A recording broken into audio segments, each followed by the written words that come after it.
नमस्कार दोस्तों, exam lesson YouTube channel पर मैं आपका एक बार फिर से हार्दिक स्वागत करता हूं, अभिनंदन करता हूं। तो हमारी जो संधि की सीरीज चल रही थी उसमें हमने संधि का सामान्य परिचय, दीर्घ संधि और गुण संधि यहाँ तक हमने पढ़ ली थी। तो आज हम पढ़ेंगे वृद्धि संधि। तो चलिए वृद्धि संधि शुरू करते हैं। देखिए, सबसे पहले तो देखेंगे कि वृद्धि संधि जो होती है उसकी परिभाषा क्या है। वृद्धि रेचि जो सूत्र है वो वृद्धि करता है।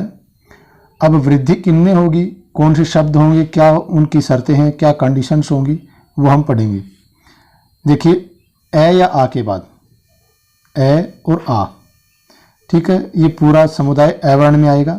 तो ए या आ के बाद ए, ओ, आई, औ अर्थात एच, ये एच प्रत्याहार में आते हैं। एच प्रत्याहार में ए, ओ, आई और औ ये वर्ण आते हैं। के परे रहने पर दोनों के स्थान पर वृद्धि एकादेश होता है। एक बार इसकी परिभाषा आप दोबारा देखें। देखिए, वृद्धि रेचि सूत्र क्या कहता है कि ए या आ के बाद ए, ओ, आई, औ के परे रहने पर दोनों के स्थान पर वृद्धि एकादेश होता है। हम ऐसे भी बोल सकते हैं कि ए या आ के बाद एच रहने पर, एच से तात्पर्य एच में ये वर्ण आ जाएंगे सभी। तो ए या आ के बाद एच रहने पर दोनों के स्थान पर वृद्धि एक आदेश हो जाता है, अर्थात दोनों के स्थान पर एक ही आदेश हो जाता है। वृद्धि से तात्पर्य आ, आई, औ से है। काफ़ी इंपॉर्टेंट है ये, काफ़ी बार पूछा जाता है कि इसी तरह से मैंने आपको बताया था कि गुण संज्ञक वर्ण ए, ओ और वृद्धि संज्ञक क्या हो गए।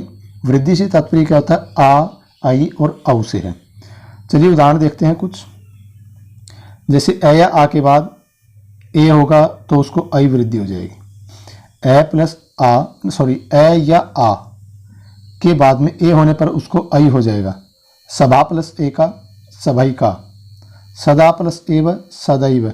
देखिए, जैसे ये सभा प्लस ए का है, यहाँ पर भा जो है इसमें क्या है, आ, इसमें आ वर्ण है और उसके बाद ए आ गया। हमारी कंडीशन है कि ए या आ के बाद में ए रहने पर उसको आई हो जाएगा। तो यहाँ पर ये क्या बन गया, सभई का। अगला देखिए, सदा प्लस एव, इसमें भी यही है कि आ है अंत में और उसके बाद क्या रहा है, ए। तो दोनों के स्थान पर क्या करेंगे, आई कर देंगे, तो सदैव बन जाएगा। देव प्लस एकत्वम देवैकत्वम, जन प्लस एकता जनैकता।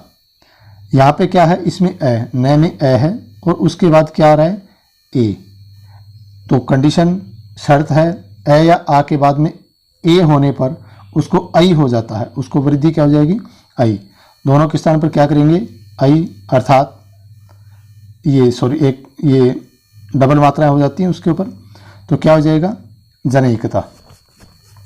आगे देखेंगे अगली जो शर्त है वो क्या है, अगला जो नियम है वो है ए या आ के बाद ओ होने पर उसको औ हो जाता है। ए या आ के बाद ओ होगा तो उसको क्या हो जाएगा, औ हो जाएगा। जल प्लस ओग है, जलौग, यहाँ पर भी ए है, ले में ए और उसके बाद ओ, दोनों को मिलाकर के क्या बन गया, औ, जलौग है। मधुर प्लस ओदन है, मधुर ओदन है, इसी तरह से बनेगा। तंडुल प्लस ओदनम, तंडुल ओदनम, ये हलंत नहीं होगा इसमें, लय में, तंडुल में लय में हलंत नहीं है, क्योंकि लय में क्या है, ये ए होगा इसमें और ए के बाद में ओ आ रहा है, तो ए और ओ मिलकर के औ बनेंगे, तंडुल औदनम, तो ये इसमें हलंत नहीं होगा। उसके बाद जो अगला नियम है वो क्या है, ए या आ के बाद में आई होने पर, आई है तो उसमें भी आई होगा, ए है तो भी आई बनेगा और आई है तो भी आई बनेगा। देव प्लस ऐश्वर्यम देवैश्वर्यम, यहाँ पर क्या हो जाएगा, आई बन जाएगा। पहले ये जो वह है इसमें ए है और उसके बाद आई है, तो क्या बन गया, देवैश्वर्यम, दोनों को मिलाकर के आई बन जाएगा, देवैश्वर्यम। महाप्लस ऐश्वर्यम महेश्वर्यम, सर्व प्लस ऐक्यम सर्वैक्यम। तो इस तरह से ये आप उदाहरण आप अच्छी तरह से देखते जाएं। और इसमें अगला नियम क्या है, ए और आ के बाद औ होने पर दोनों के स्थान पर क्या हो जाता है, औ हो जाता है। ए या आ के बाद औ है तो दोनों के स्थान पर औ हो जाएगा। परम प्लस औषधि, परमौषधि। जिस तरह से हमने पहले ओ के उदाहरण बनाए थे उसी तरह से ये बनेगा। इसमें भी ए है और उसके बाद औ बन जाएगा, औ है, तो दोनों के स्थान पर क्या हो जाएगा, मिलाकर के औ, और बन गया अपना परमौषधि। इसी तरह से देव प्लस औदार्यम, देवौदार्यम। इन शब्दों को भी आप अच्छी तरह से देखते रहें, क्योंकि संधि विच्छेद करने के लिए आता है एग्जाम में। तो उसमें क्या आता है कि यहाँ पर ये जो औदार्यम लिखा हुआ ना, यहाँ पर ओ भी दे दिया जाता है, जो कि गलत हो जाता है। और एक ऑप्शन में मान लीजिए ऐसे दे दिया औ, देव प्लस औदार्यम भी दे दिया, देव प्लस औदार्यम भी दे दिया, तो ये देव प्लस औदार्यम, देवौदार्यम। अगला है कृष्ण प्लस औत्कंठम, कृष्णौत्कंठम। तो यहाँ तक जो अपनी संधि, ये वृद्धि संधि थी, ये तो थी एक सामान्य, मतलब ये नियम बता दिया हमने कि अ या आ के बाद ए होने पर, उस ए या आई होने पर दोनों को आई हो जाता है, और अ या आ के बाद औ होने पर, ओ या औ होने पर दोनों को औ हो जाता है।